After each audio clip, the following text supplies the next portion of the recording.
r/NoSleep. Dad shut himself inside his bunker at the start of the pandemic. 3 months ago, we lost contact with him. Dad shut himself inside his bunker at the beginning of 2020. He said the world was about to end, and when we didn't believe him, he told us to wake up. It was raining that day. I remember focusing on the water hitting the window panes while my sister tried to change Dad's mind. I knew it was no use. He was too stubborn to listen to anyone except maybe Donald Trump. WHO had just declared that COVID-19 had pushed the world into a pandemic. Dad wanted us to join him, and when we told him no, he called us brainwashed. He purchased the land before I was born, only because of the dilapidated military facility that came with it. It was abandoned sometime in the 60s, I think. My sister was there from the beginning, even before Dad's obsession pushed Mum away. It's hard for me to imagine what he was like back then. Mum says he was a gentleman, but they married young, and a person can change a lot during those years. And so did Dad. All I remember from him during childhood are the weekends at the bunker, constantly renovating it and stockpiling it with everything he would need to survive down there.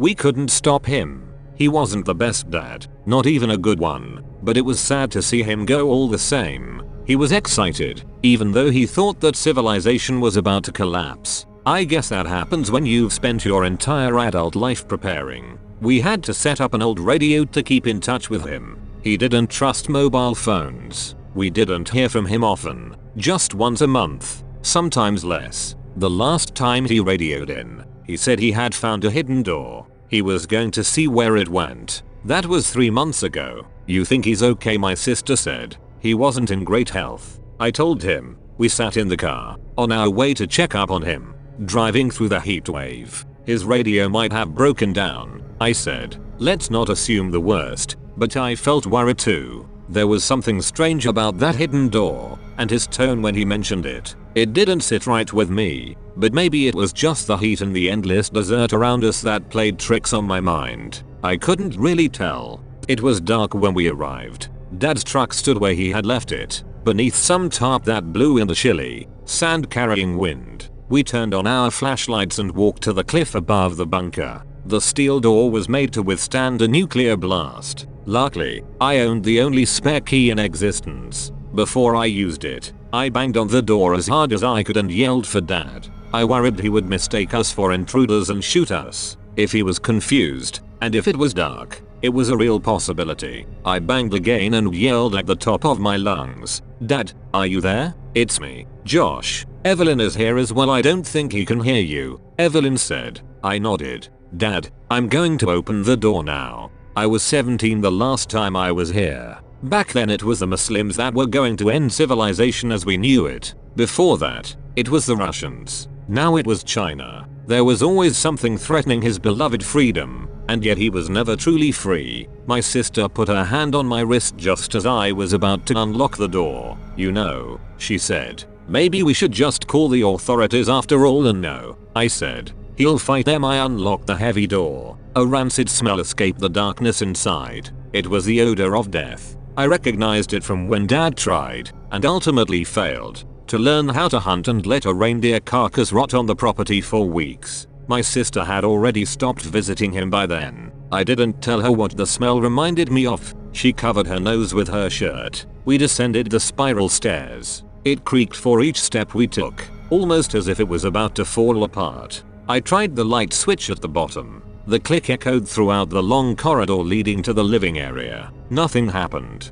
I realized that the batteries, which he charged by the use of an old exercise bike, were dead. That meant he was most likely dead as well. The generator could be broken, I said. But maybe you should wait back here, just in case. You know, I pointed my flashlight in front of me. The light was too weak to reach the end of the corridor. On the way here I had felt ready. I felt sad. The kind of empty sadness you feel after the death of a parent that was never any good. But I didn't feel worried. Now, on the other hand, while staring into the dark corridor that I used to run through as a kid, I was afraid. The fear reminded me of how my childhood night terrors used to start. They always crept up on me in the darkness, grew with the grotesque shadows on my bedroom ceiling. I'm not letting you go in there alone, Evelyn said. We stay together. We walked into the darkness. The foul smell intensified for every step we took, and so did my heartbeat. I was glad my sister didn't stay behind. The bunker seemed so much smaller than I remembered it,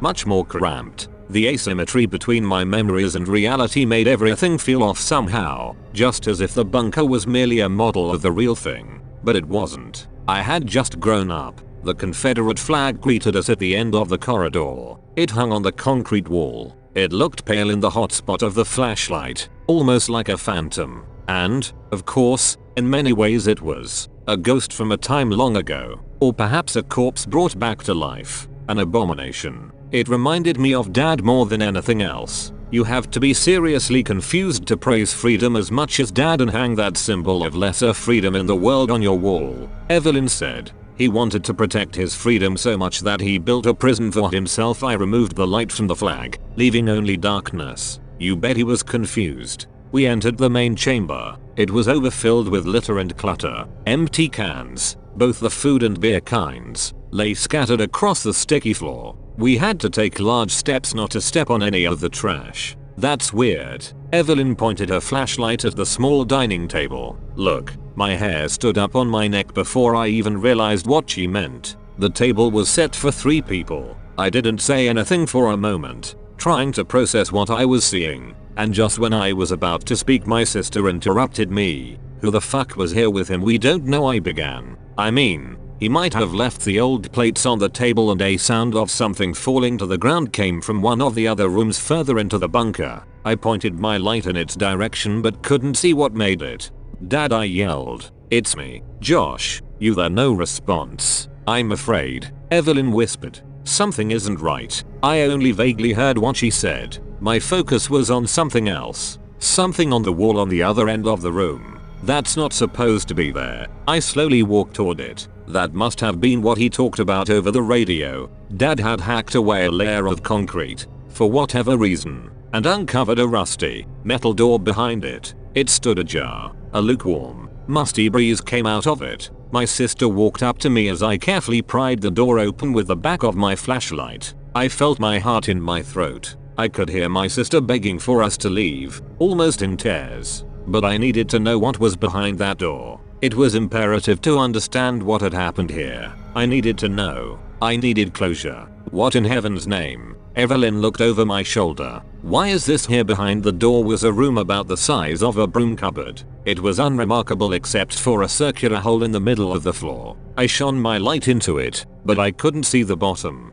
Just as I thought it was big enough for a person. My sister said, "Do you think he felt?" Drops of sweat from my forehead fell down the pit. I felt dizzy and stepped back, afraid I would fall inside. My sister picked up a can filled with some rotten beans and threw it down the hole. It clattered against the walls as it bounced from one side to another. The sound faded away until we couldn't hear it anymore. There was no indication it touched down at the bottom. I stretched out my hand and held it above the opening. "It's warm," I said. "The air. I mean, maybe he fell." Evelyn stepped back, almost as if she were convinced. "Can we please get out of here?" She reached for my arm. "We can return with the police. Please." "Josh, it wasn't dark when Dad found this," I said. "He would have seen the hole." "Josh, please. Just give me a moment to think." I walked toward the hallway that led to the other rooms, desperately hoping to find him. For some reason, it was important for me to see him,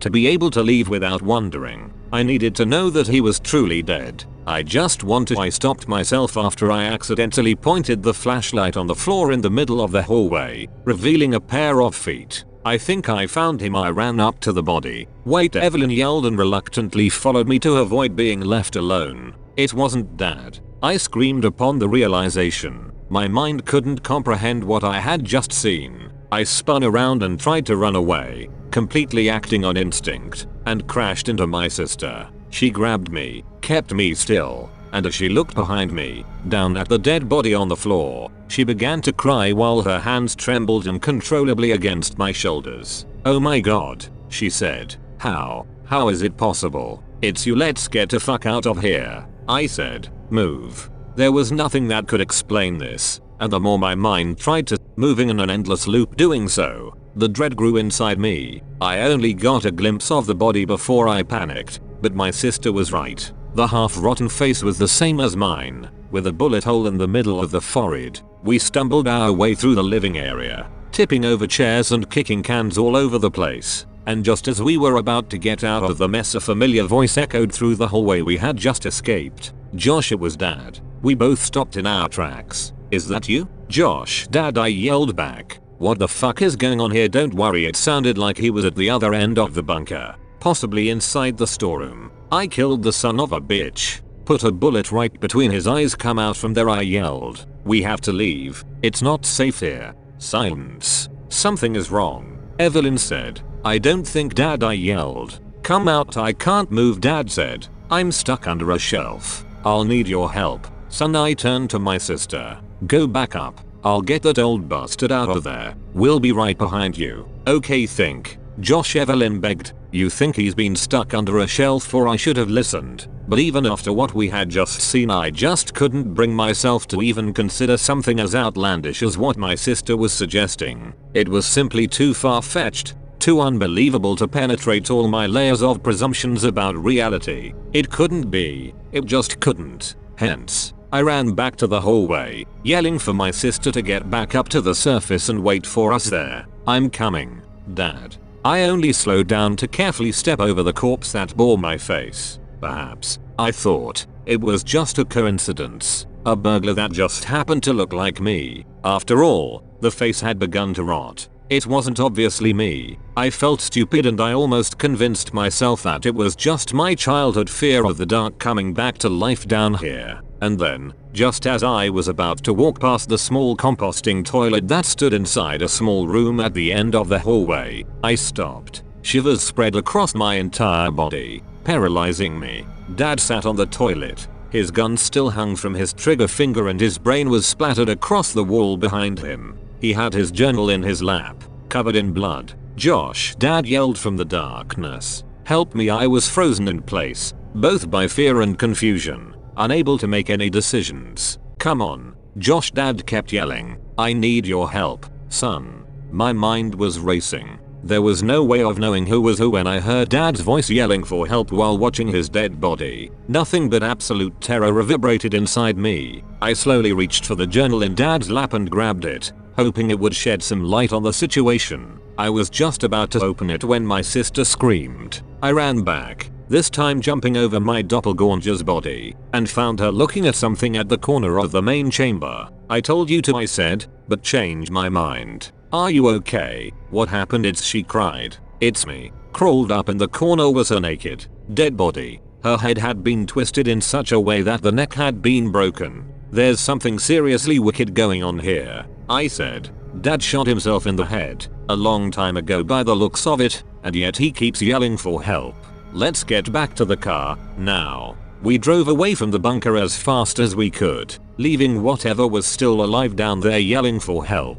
My sister insisted on staying at my place for a few days. I didn't mind having her around. We shared an experience no one else could relate to, and we needed each other to overcome the trauma. It took a day for me to build up the courage to open Dad's journal. It began with his usual deranged conspiracy theories. I flipped past them. At the end, he had only made short notes. Found a hidden door. Deep pit. Possible the remains of some old black project. Evelyn and Josh woke me up. A surprise visit. Didn't hear them enter. Strange. Had dinner with them. Something seems off. It isn't them. They tried to make me illegible. God help me, it isn't them. I shot the son of a bitch right between the eyes. Hiding in the bathroom now. This will probably be my last entry. God forgive me. Chills went down my spine as I read the last entry on the blood-drenched page. I never got the other one. She's still out there somewhere. I only got one bullet left. I won't allow her to do that abhorrent thing to me.